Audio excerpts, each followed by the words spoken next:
Assalamualaikum warahmatullahi wabarakatuh. Alhamdulillah rabbil alamin wassalatu wassalamu ala asyrafil anbiya'i wal mursalin sayyidina Muhammad wa ala alihi wa sahbihi ajma'in. Rabbi shrah li sadri wa yassir li amri wahlul 'uqdatam min lisani yafqahu. Jadi kita bicara dalam kitab kita ni Sabilal Muhtadin karangan Syekh Muhammad Arsyad Banjari. Sabilal Muhtadin karangan Syekh Muhammad Arsyad Banjari. Kita dalam bab tayamum ni sebab yang tidak boleh guna air tiga perkara ni. Sebab yang tak boleh guna air, tiga perkara. Pertama kita bicara sebab kerana tak jumpa air, tidak menemukan air dah. Sebab yang kedua ni, kita nak bicara sebab yang kedua ni, tidak memperolehi air, tidak boleh guna air dah.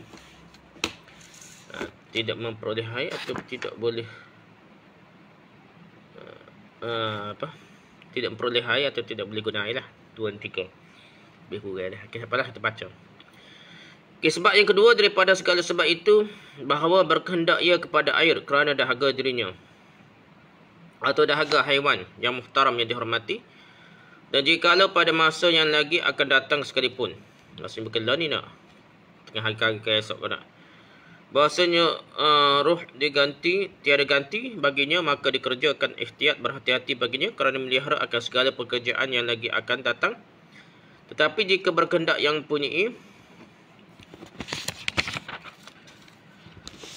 mempunyai air kepadanya kerana dirinya atau kerana ialnya pada masa yang lagi akan datang, dan ada di sana ada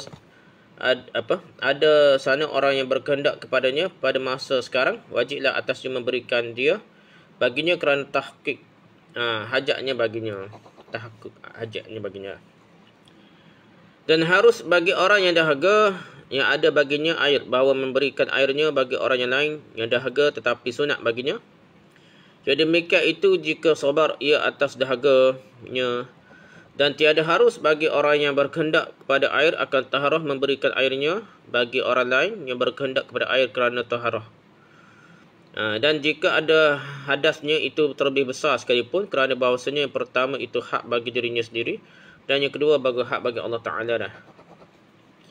Okey, tidak memperoleh air dah. Sebab yang kedua yang dapat jadi alasan untuk bertayamum, kalau tidak memperoleh air dah, tak boleh guna air dah, tak boleh hak, tidak memperoleh air. Tadi ada air dekat tapi tak boleh. Hak tak jumpa tadi, cerita hak kita bincang sebelum ni, tidak menemukan air dah. Air tak terjumpa, hak ni tidak memperoleh air. Maksudnya dia air dekat pun tak boleh nak ambil air tu dah. Tu dah.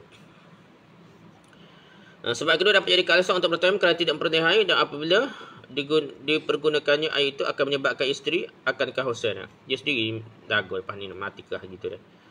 Atau binatangnya yang dihormati itu mati ke, dahaga ke, dan sekalipun pada masa yang akan datang.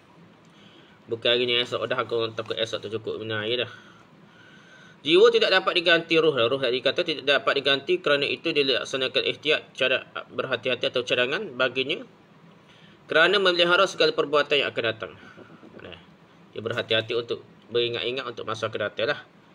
Jadi jiwa lebih patut dijaga dah. Bukan kerana suci nombor satu, nyawa dulu dah.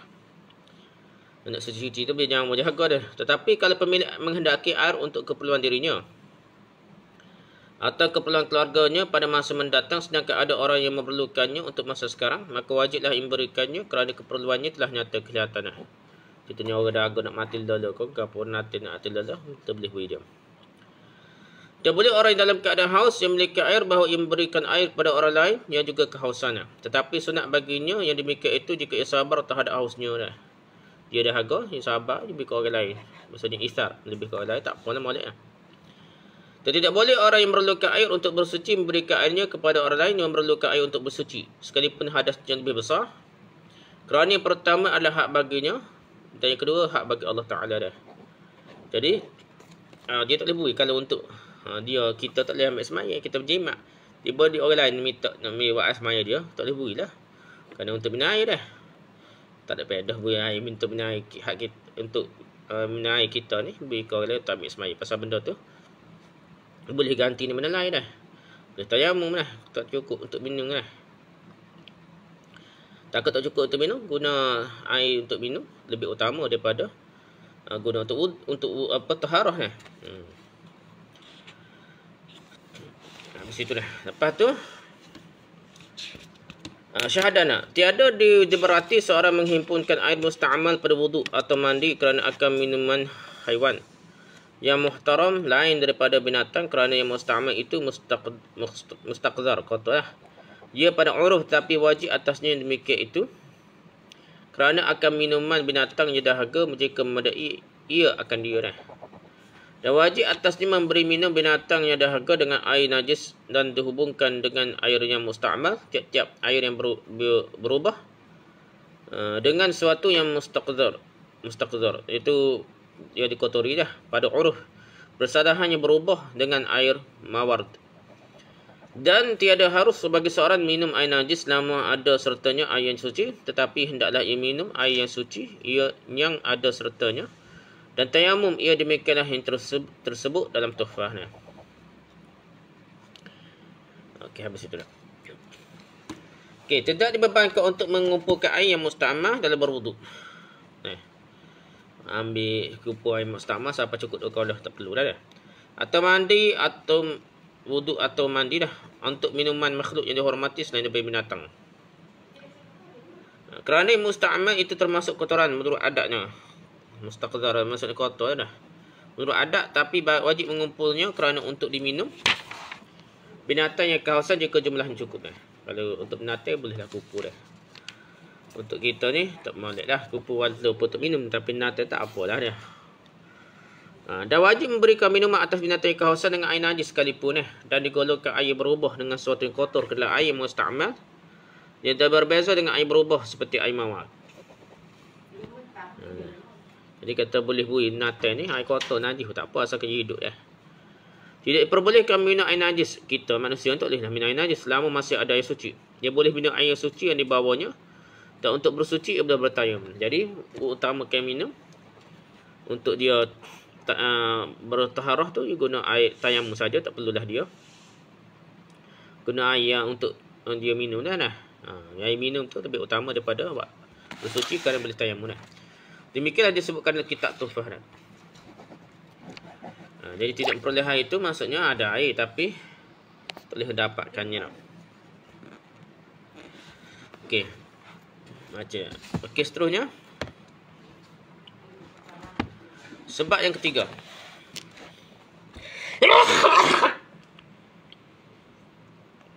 Bentar.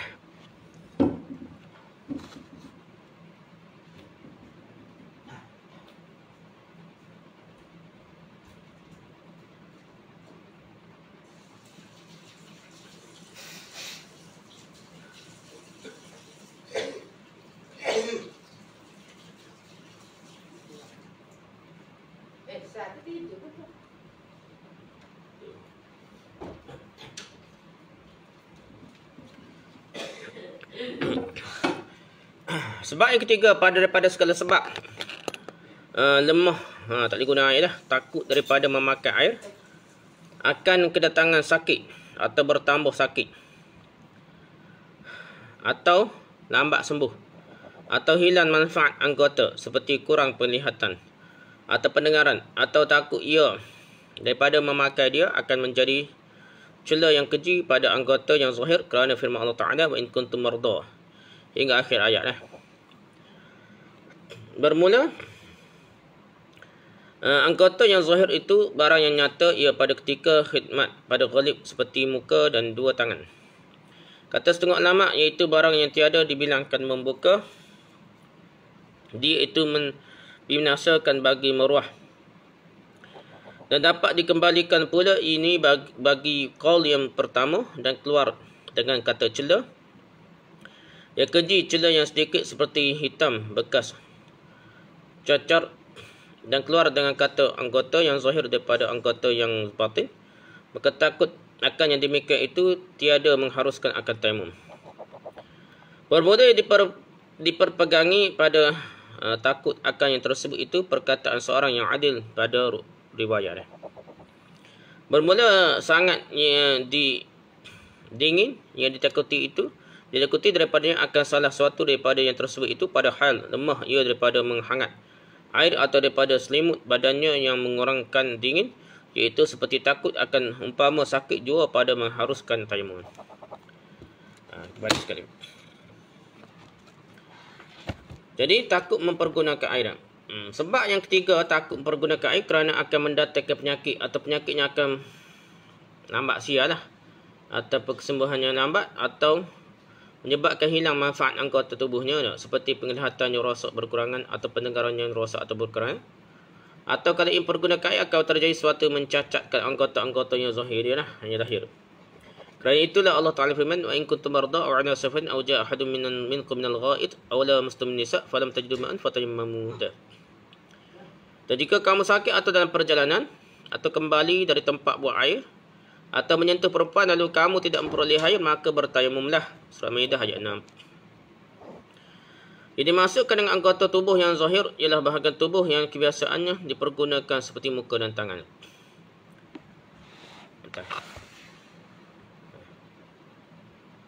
Itulah dah.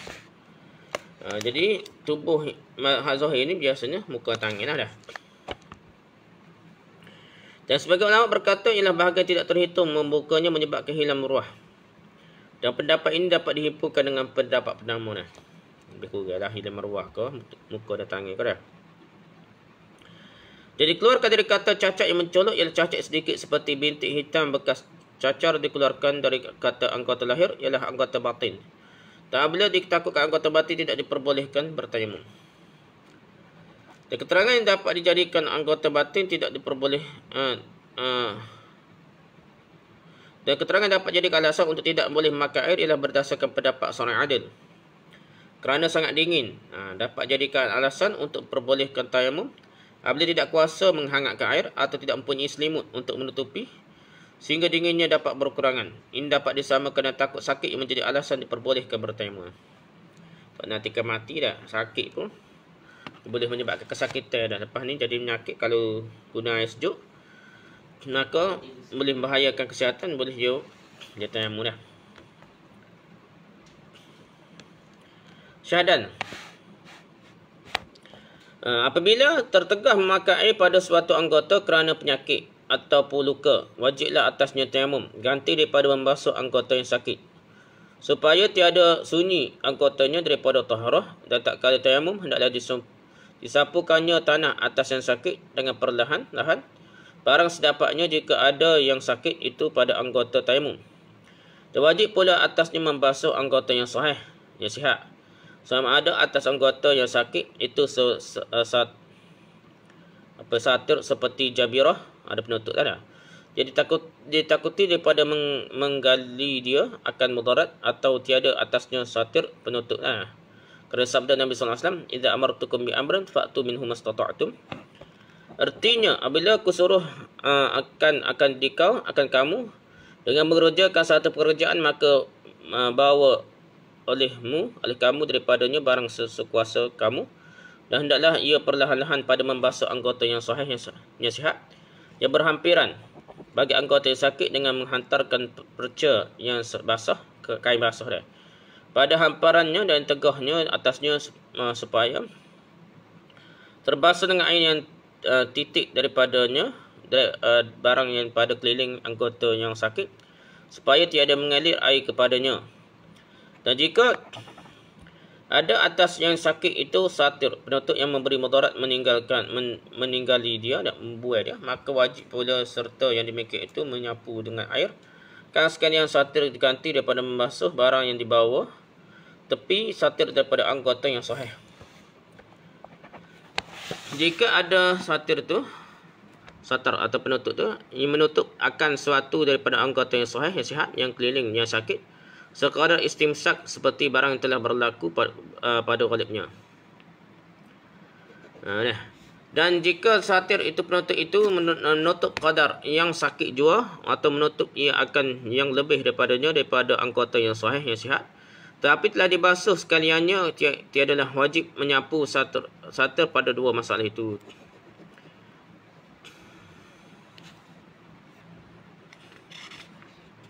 Panjanglah cerita ni. Kita tunggu sikit dah. Kita baca.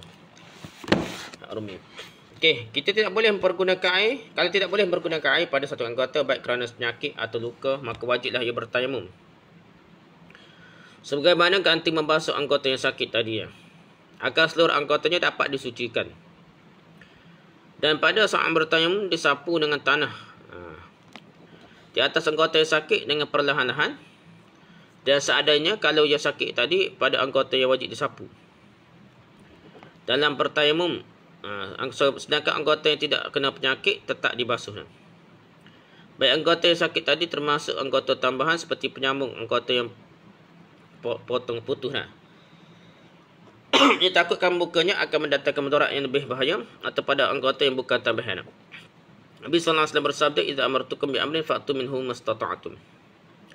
Apabila aku suruh kamu mengerjakan suatu pekerjaan, maka kerjakanlah sekuasa kamu. Hadis riwayat Bukhari dan Muslim dari Abu Hurairah. Membasuh anggota tubuh yang sihat yang berdampingan dengan sakit hendaklah dengan perlahan-lahan. Disapu dengan perut tangan yang basah. Maksudnya tangan kita ni basah gitu je sapu dah. Tak perlu laju jauh-jauh. Pada tempat yang berhampiran dengan tempat yang sakit dan dipelihara, jangan sampai ada air terpercik ke tempat yang sakit dan ke sekelilingnya dah. Jangan sampai mecik kena lah, air bahaya. Dan kalau ada pada anggota yang sakit ada pembalut, dan kalau pembalut itu itu dibuka akan memudaratkan, maka wajiblah menyapu di atas pembalut saja sebagai pengganti membasuh dan anggota yang sihat. Dan kalau kain pembalut itu sebahagiannya menutup anggota yang sihat, dia mengelilingi anggota yang sakit, hanya sekadar untuk meletakkannya sebagaimana kebiasaannya berlaku dah. Tapi kalau pembalut itu hanya menutup bahagian sakit saja atau juga menutup bahagian sihat namun telah dibasuh, maka tidak wajib lagi menyapu pembalutnya. Ini ada bincang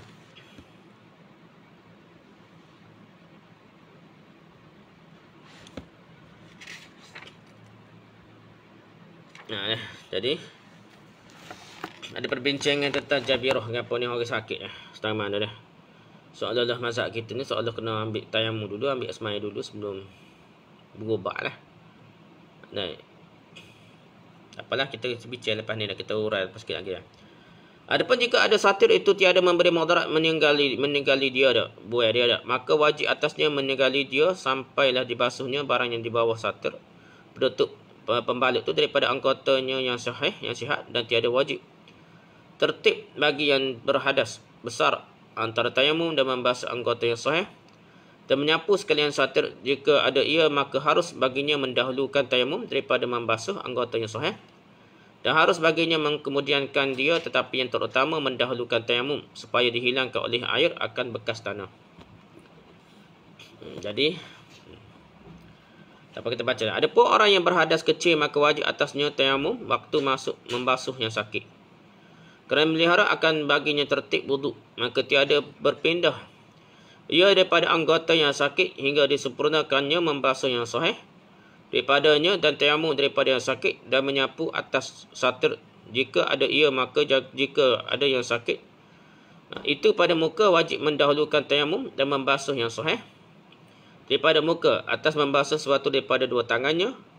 Dan jika ada yang sakit itu pada tangan, wajib mendahulukan tayamum dan membasuh yang sahih daripadanya atas menyapu kepala, dan kemudian mengkemudiankan dia daripada membasuh muka.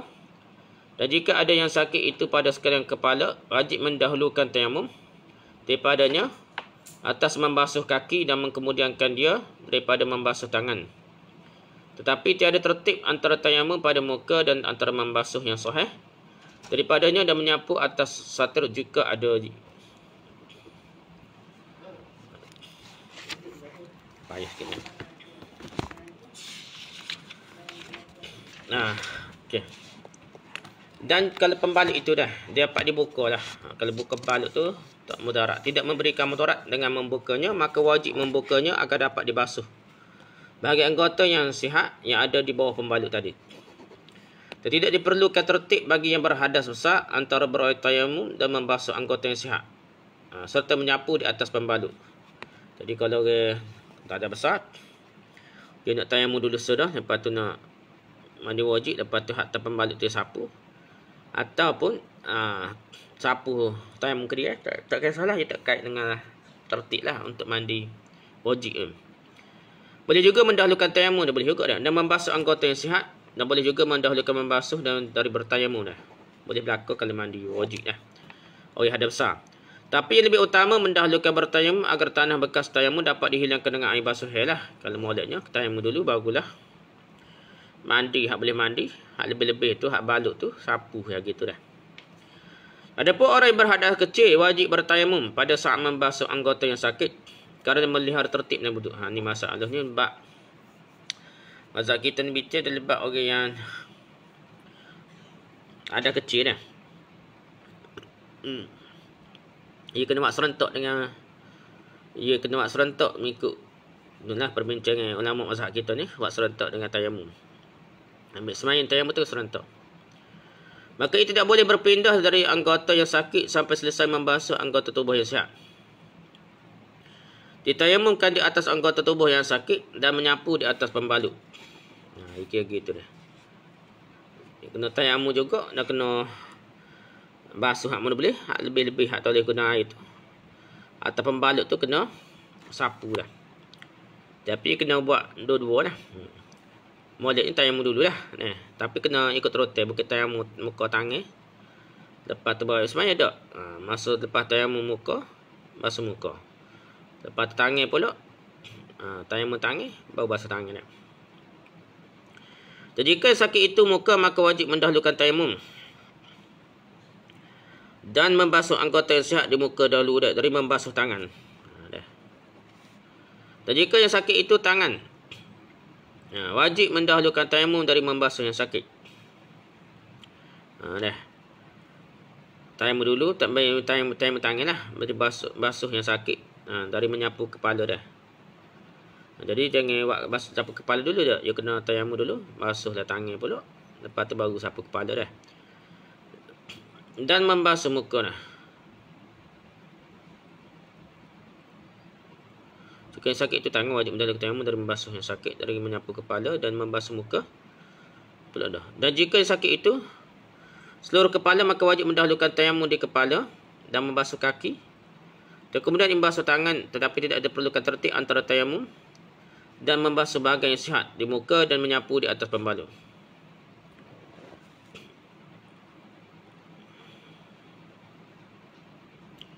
Jika yang sakit itu anggota muka, maka wajib tayamum dulu dah. Dan basuh anggota yang sihat di muka. Dan membasuh tangan dah. Dan jika sakit itu tangan, wajib mendahulukan tayamum dari membasuh yang sakit, dari menyapu kepala. Yalah. Dan membasuh muka pula. Dan jika sakit itu seluruh kepala, maka wajib mendahulukan tayamum di kepala dan membasuh kaki, dan kemudian dari membasuh tangan.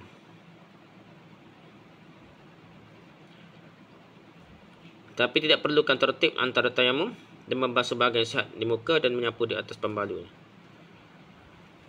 Gitulah yang kata nak cuma ni. Kita bincang dulu, lepas ni kita akan syarah lebih kurang dah. Pasal benda ni menjadi masalah pada kita lah, jadi sulit dah tayamum dengan serentak dengan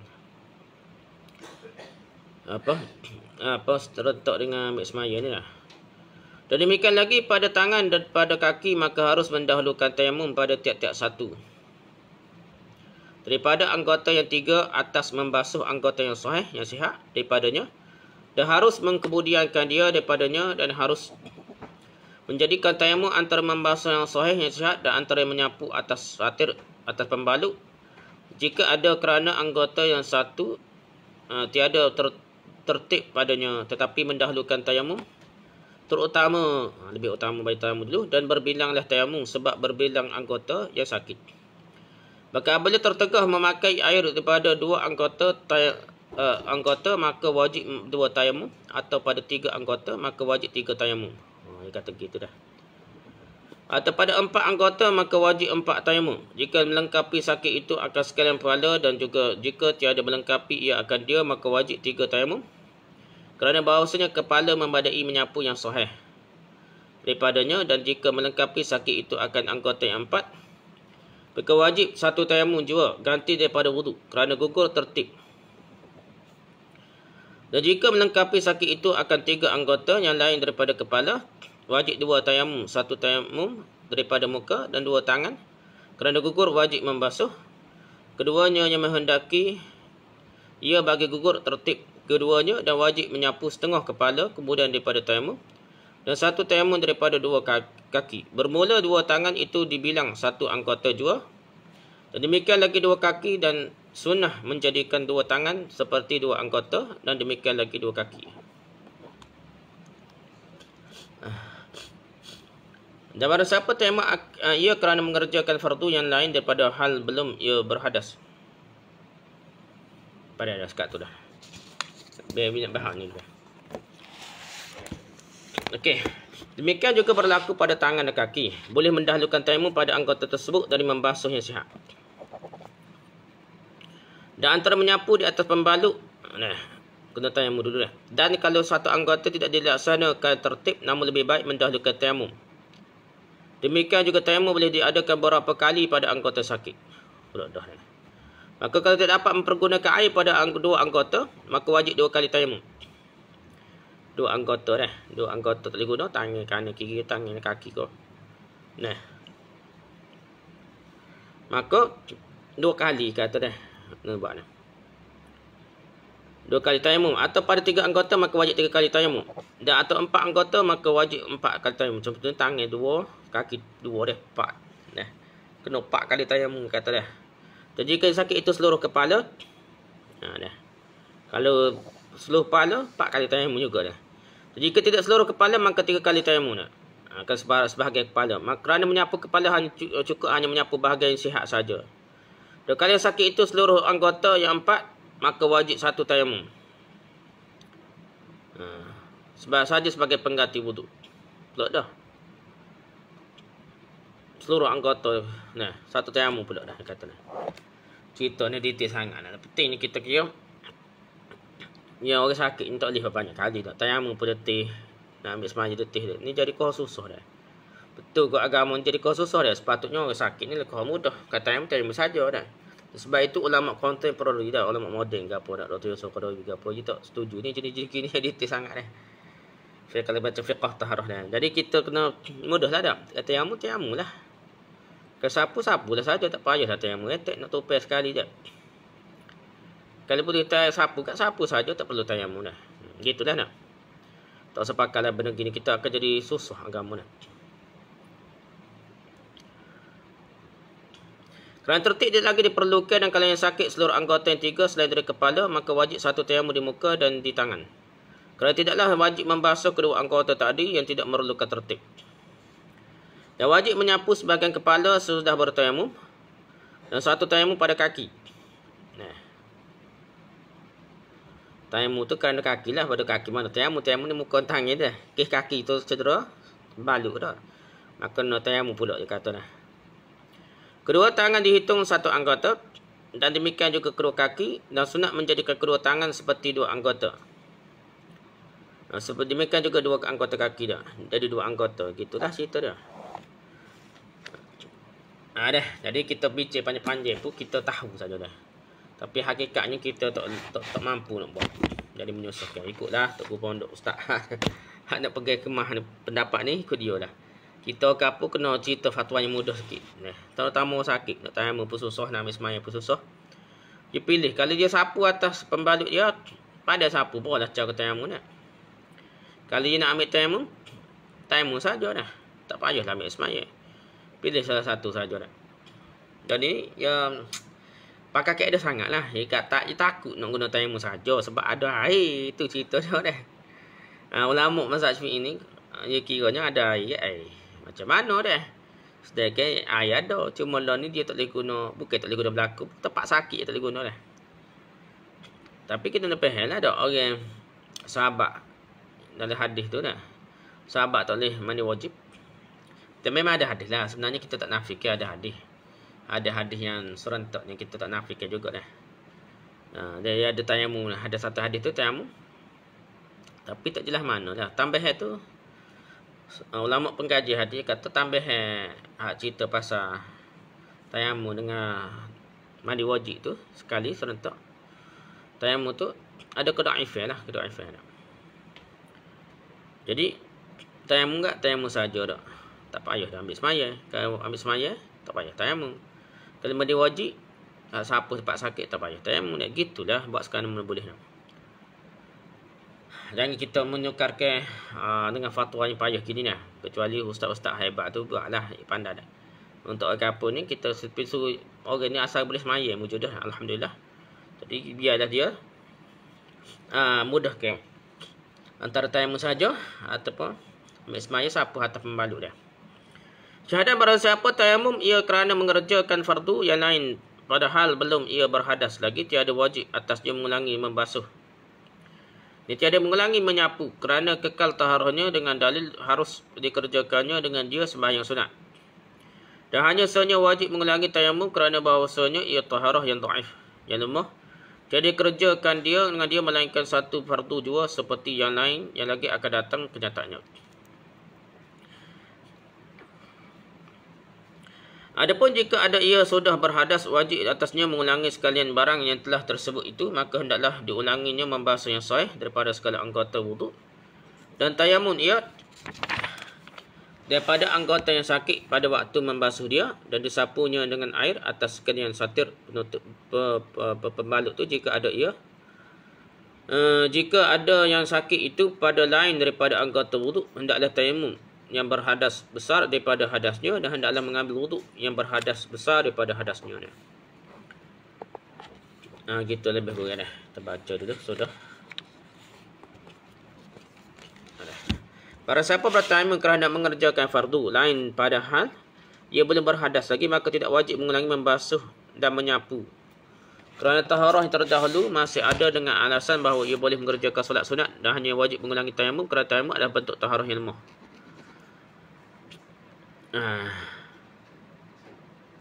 Tayamum ni dia panggil taharah yang lemah dah.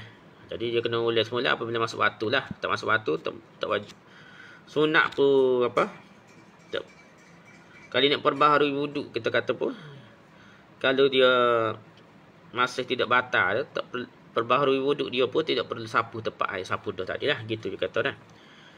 Kerana ia tayamum dah hanya dapat dipakai untuk mengerjakan satu fardu sahaja sebagaimana akan terangkan kemudian.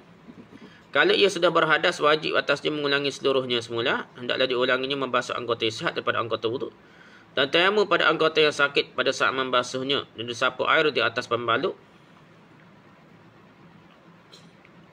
Jika sakit itu lain daripada anggota wuduk, hendaklah bertayamum yang berhadas besar dan mengambil wuduk yang berhadas kecil. Ginilah dah bicara.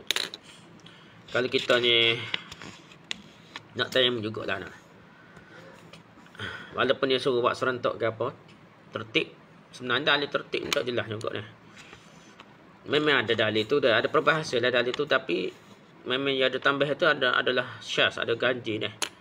Bila kita banding dengan perawi-perawi lain, ada tambah lafaz hak kena tayamum ni, serentak ni, ada tambah yang ganji, yang pelik, yang dhaif. Memang hadis tu dhaif mana pun dah. Hak tambah dah. Jadi kita tak boleh masuk lah nak suruh tertib ke apa dah. Moleknya kalau kita nak suruh tayamum juga, tayamum dulu sudah, lepas tu ambil semaya. Tayamum sudah, lepas tu mandi wajib dah. Tayamum tu buat tak payah serentak dengan ambil semaya lah, payah dah. Jadi purah pula dah. Jadi purah payah dah. Dia kita basuh, kita nak ambil tanah dengan tangan kering payah dah. Kita sapu muka tangan kering, muka basuh.